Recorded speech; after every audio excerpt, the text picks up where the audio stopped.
Bonjour, j'espère que vous allez bien. On se retrouve aujourd'hui pour un bilan lecture. Vous allez voir que j'ai une sélection assez variée, donc peut-être que dans le tas, il y aura quelque chose qui vous plaira.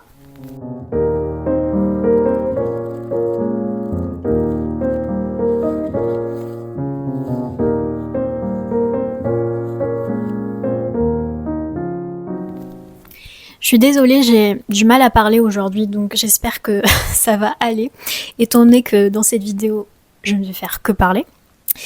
On commence tout de suite avec Colette. J'ai lu les 2 premiers textes qu'elle a publiés, à savoir Claudine à l'école et Claudine à Paris. Colette est une écrivaine française très connue, je vous en ai déjà parlé à plusieurs reprises. Elle est née en 1873 et ces 2 textes-là sont très largement autobiographiques, donc librement inspirés de la vie de l'autrice, de la vie de Colette, pardon. Oui, ça commence.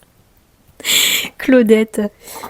Est-ce que le prénom Claudette est un mélange entre Colette et Claudine?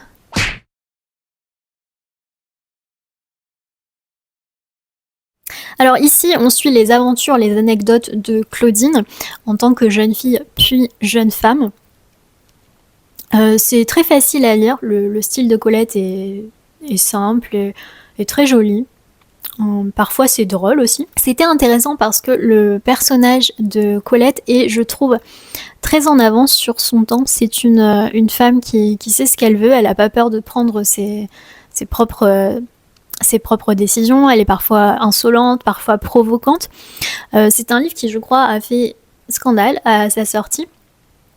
Et il y a aussi le fait, pareil, je vous en avais déjà parlé, je crois, que Colette était bisexuelle. Et dans Claudine, il y a clairement des passages, des scènes d'amour entre 2 femmes, et c'est explicite. C'est pas du tout écrit de façon ambiguë. Oui, non, mais est-ce que ce sont vraiment 2 femmes qui s'aiment? Oui, oui, c'est le cas et c'est là. Donc pareil, pour un livre de cette époque, je trouve que c'est quand même assez courageux d'avoir écrit ça. Et dernière chose, et je pense que je finirai sur ça, c'est que c'est le premier mari de Colette, qui s'appelait Willy, qui lui a demandé d'écrire ses textes. Et c'est lui également qui lui a demandé d'y inclure des passages assez sulfureux pour booster les ventes, ce qui a marché puisque le livre a fait quand même parler de lui à sa sortie. Et je ne sais pas si je continuerai à lire les Claudine, mais je continuerai à lire Colette, c'est certain, parce que c'est une femme, une autrice que j'aime beaucoup. Et je n'ai qu'un regret, c'est que quand j'étais gamine, au lieu de me faire lire Les Malheurs de Sophie ou Les Petites Filles modèles de la Comtesse de Ségur, j'aurais préféré qu'on me fasse lire Claudine. Ensuite, un livre que je n'ai pas avec moi, parce que j'ai dû le retourner à la bibliothèque, Nexus d'Harari. Vous connaissez peut-être Harari, notamment parce qu'il a écrit Il y a une mouche. Non. Je crois que j'étais en train de vous dire que j'ai lu Nexus d'Harari. Alors Harari, vous le connaissez peut-être pour avoir écrit Sapiens, qui a été un best-seller. Je sais que c'est un auteur qui est controversé, qui est critiqué pour plusieurs raisons, notamment du fait que souvent il a tendance à vulgariser les choses, mais moi, pour certains domaines, c'est complètement ce que je recherche. Je demande des choses qui soient accessibles, qui soient simples à comprendre. Et là, c'est complètement le cas. Avec Nexus, j'ai trouvé que c'était simple, mais pas simpliste. Donc j'ai apprécié. Alors, le titre complet du livre, c'est...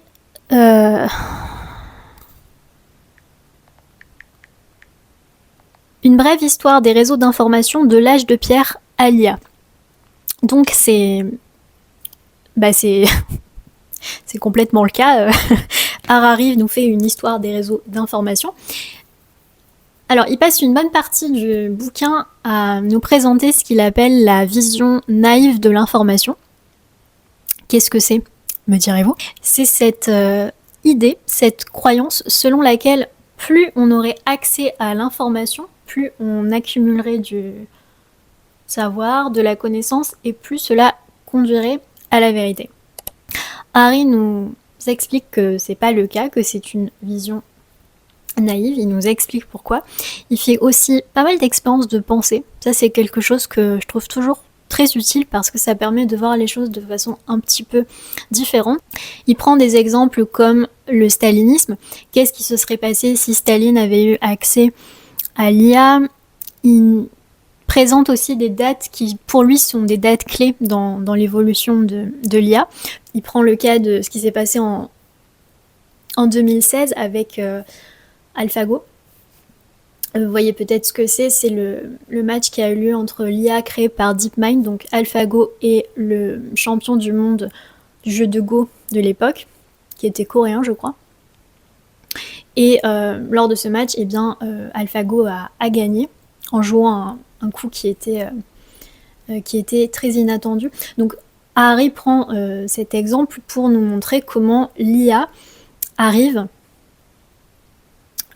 par elle-même à aller explorer des territoires, des contrées qui n'ont pas encore été exploités par l'homme. Je sais pas si vous voyez ce que je veux dire. J'espère que c'est pas trop confus. Si vous êtes déjà quelqu'un qui s'y connaît beaucoup en IA, etc., je pense pas que ce livre vous apportera grand-chose. Peut-être pour la vision historique, ça peut être intéressant. Mais si vous êtes quelqu'un qui est juste curieux, eh bien pourquoi pas. Moi j'ai trouvé que c'était intéressant. Après ça, j'ai lu un livre qui, je crois, est très populaire sur les réseaux sociaux, Yellowface de Rebecca F. Kuang. Alors ici, on se retrouve de nos jours à Washington et on commence l'histoire avec deux copines. Elles ont toutes les deux suivi les mêmes études pour devenir écrivaines. Elles sont allées à Yale. Il y en a une des deux qui a très bien réussi, malgré son jeune âge. Elle a déjà publié 3 romans, elle est très talentueuse, elle est reconnue dans le monde de l'écriture. Elle est riche, belle, vraiment elle a tout pour elle. Et à côté, il y a sa copine qui elle, galère. Elle a beaucoup de mal à faire vendre ses livres, elle est moins talentueuse que l'autre, elle est moins flamboyante. Bref, elle est jalouse de sa copine. Un soir, alors qu'elle passe une soirée tranquille, il y en a une qui décède. L'autre voit poser sur la table un manuscrit en cours d'écriture. Elle le vole et à partir de là commence l'histoire. Qu'est-ce qu'elle va bien pouvoir faire de ce manuscrit? Est-ce qu'elle va l'utiliser? Sur la 4e de couverture, c'est marqué que c'est une lecture addictive et j'ai trouvé que c'était complètement le cas. C'est un peu le même effet, vous savez, quand vous scrollez sur les réseaux sociaux, vous n'arrivez pas à... Vous êtes presque détaché de votre corps, vous savez que c'est mal, mais vous continuez. C'est absolument horrible. Eh bien, c'était un peu la même chose avec ça. J'arrivais pas à m'arrêter de le lire. J'ai passé un bon moment. Il nous en reste 2.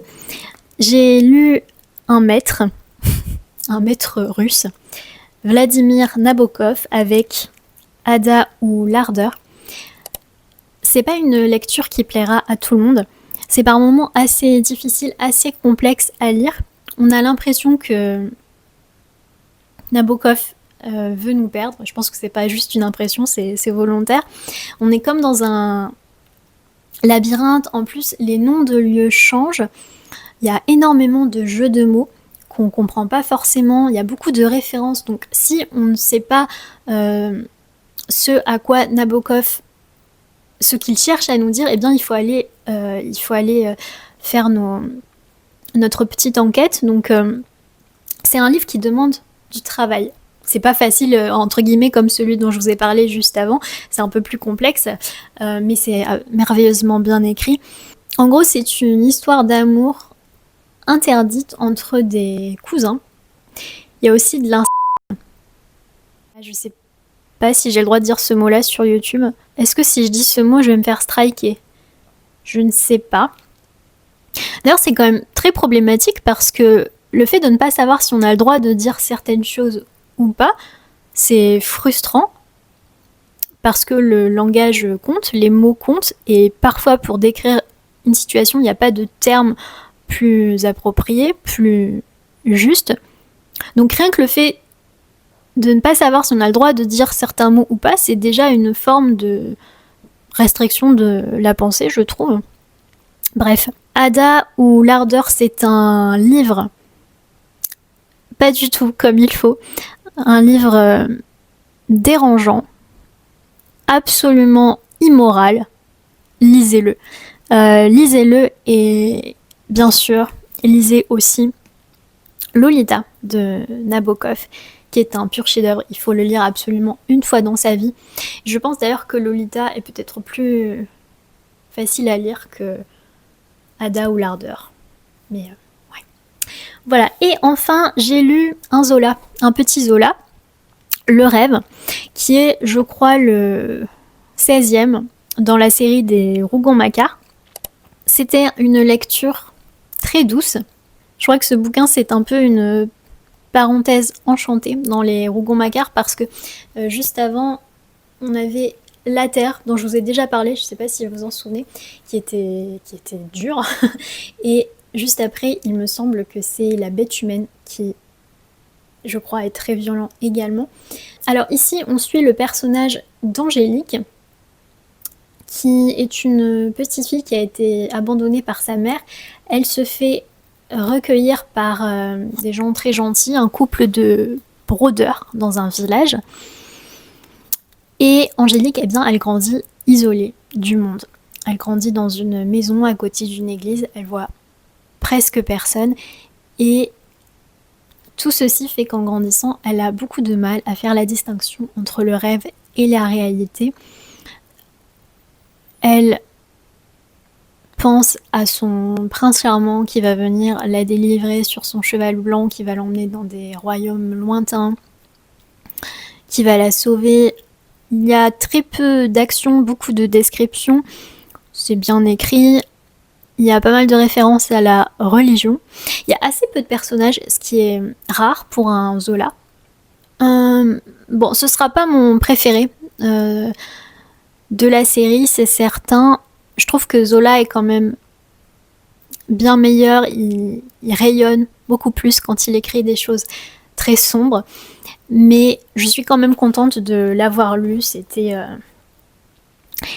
ni gluant, ni sanglant, c'était de l'amour pur, de l'innocence, de la naïveté, ça fait du bien. Eh bien, je crois qu'on a fait le tour, j'espère que ce n'était pas trop long.